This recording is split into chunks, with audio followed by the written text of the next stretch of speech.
Hello friends, welcome to G with Content. சளி ஒரு பொதுவான நோய். அது பெரியவர்கள், இளைஞர்கள், குழந்தைகள் என அனைத்து வயதினரையும் பாதிக்கக்கூடியது. நமது வீட்டிலும் பெரியவர்கள் நமக்கு எப்போதும் மாடர்ன் மருந்தை சளிக்கு பரிந்துரைக்க மாட்டார்கள். வீட்டிலேயே சளியை போக்கக்கூடிய கஷாயம் எப்படி செய்யறதுன்னு சொல்லி பார்க்கலாம் வாங்க வீடியோக்குள்ள.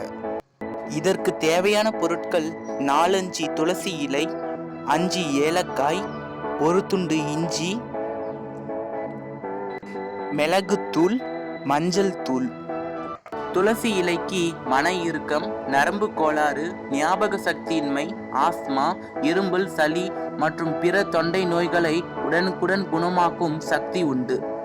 ஏலக்காய் விதையில் புரோட்டோச்சத்து, பொட்டாசியம், இரும்பு சத்து, சோடியம், சுண்ணாம்பு சத்து, பாஸ்பரஸ், வைட்டமின் ஏ, சி ஆகியவை அடங்கியுள்ளன. இஞ்சி என்பது ஆயுர்வேத மருந்துகளின் இருதயம் என கருதப்படுகிறது. இது பல்வேறு விதமான ஆரோக்கிய நன்மைகளை வழங்க உதவுகிறது. மிளகில் காரச்சத்துக்கள் அதிகம் உள்ளது.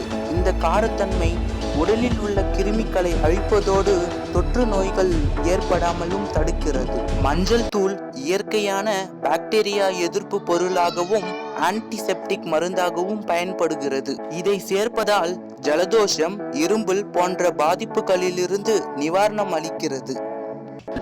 ஸ்டவ் பற்ற வச்சுக்கலாம். இப்போ ஸ்டவ் பற்ற வச்சு ஒரு பாத்திரம் வச்சிருக்கோம். பாத்திரத்தில் 2 டம்ளர் தண்ணி ஊற்றுங்க. 2 டம்ளர் தண்ணி அளவு நல்லா கொதிச்சு 1 டம்ளர் தண்ணி அளவாக வரணும். இப்போ நம்ம எடுத்து வச்ச பொருளில் ஃபஸ்ட்டு இஞ்சி எடுத்து போட்டுக்கலாம். இஞ்சிலிருந்து அந்த சாறு நல்லா வெளியே வரணும். 2வது மிளகுத்தூள் போட்டுக்கலாம். 3வது ஏலக்காய். 3ம் நன்றாக கொதிக்க வேண்டும். இஞ்சி, ஏலக்காய், மிளகு இது நல்லா கொதிச்ச உடனே மஞ்சத்தூள் மற்றும் துளசி இலை சேர்த்துக்கலாம். 2 டம்ளர் தண்ணி அளவு 1 டம்ளர் தண்ணியாக வர வேண்டும். இப்ப ரெடி ஆயிடுச்சு. ஃபில்டர் பண்ணி எடுத்துக்கலாம்.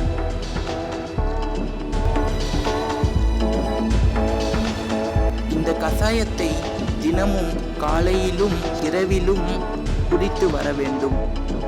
சளியை போக்கக்கூடிய இந்த கஷாயத்தை நீங்களும் செய்து பாருங்கள். இந்த வீடியோ உங்களுக்கு யூஸ்ஃபுல்லா இருந்தா இந்த வீடியோக்கு லைக் பண்ணுங்க, கமெண்ட் பண்ணுங்க, ஷேர் பண்ணுங்க, மறக்காம சேனலை சப்ஸ்கிரைப் பண்ணுங்க, பக்கத்தில் இருக்கிற பெல் ஐக்கானையும் கிளிக் பண்ணுங்க. தேங்க்யூ ஃபார் வாட்சிங்.